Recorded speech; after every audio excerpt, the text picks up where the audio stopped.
You're listening to the Daily Nugget, dnugget.com for November 22nd. Welcome. It's Entertainment Saturday. Woo! Let's go. All right, let's do this. This is a picture, not a video daily double, but it is a picture that you're going to want to see because it involves one of the most iconic mustaches in the history of the world. Oh, my. Salvador Dali's mustache, which I don't think I've ever actually seen a picture of him in real life. That's impressive. That's like a longhorn mustache. That takes some work. That's some waxing. A lot of wax. Yeah, I was that's a going lot to say of wax. highly waxed. Yes.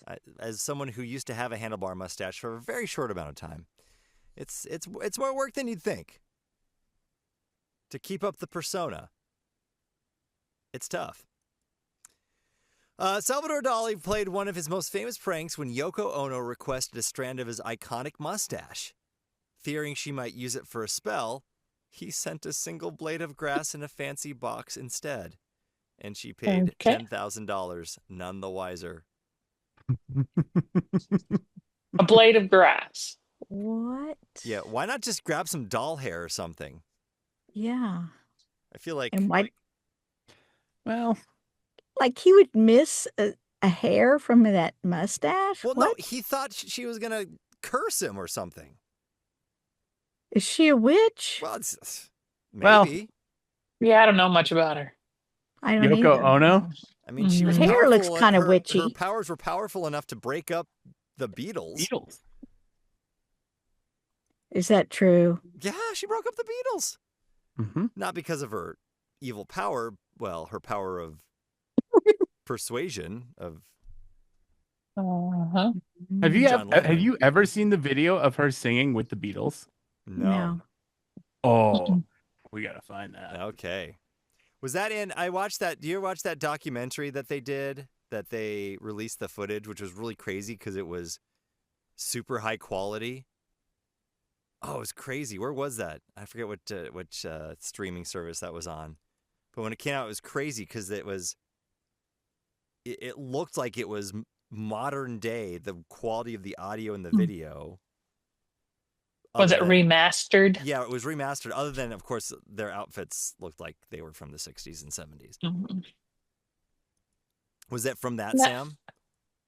Sam? Maybe. Oh, here it is. And we talked about this guy's mustache. Did we want to say anything about his face? The rest of his face.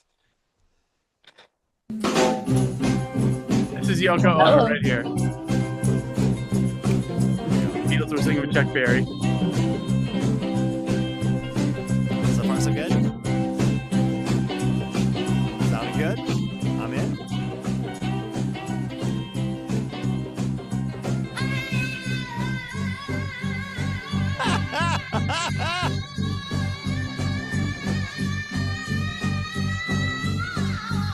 The look on the guy's Oh, face. the eyebrow. Chuck Berry. That's Chuck Berry, right? Yeah, Is it's this Chuck a Berry. spell happening right now? Yeah. Are they being cursed as she's singing? That's not singing. No. That's falling repeatedly. This quite... I know we've had a lot of tough church performances on this podcast. Yeah. That's worse than all of them. Yeah. Yeah. I'll have to agree All with of you. them. And she Okay. got paid way more.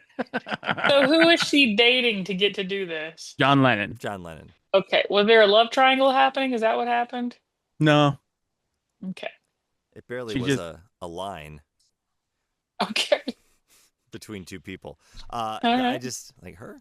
No, that's who broke up. It was John Lennon's, and I don't have a lot of Beatles history, but I know that it was she. That's where the classic line was. It from Happy Gilmore?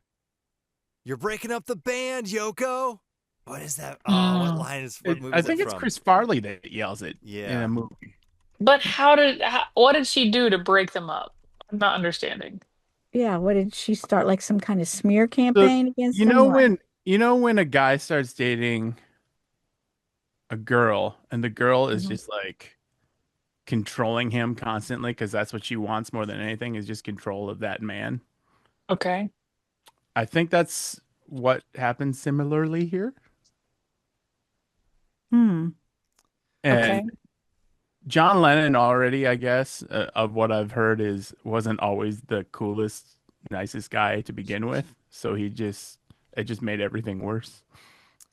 Let's see here. According to Really? Quora, which is of course the better than any other place on the internet to find answers that don't make any sense. Many of the stressors can be traced back to her. John shares some blame, but the reality is he never expected that Paul would call his bluff. He didn't want to leave. He wanted a break. By that point, they all needed one. George was one who wanted out the most, but blame lays on his own and John and Paul's feet.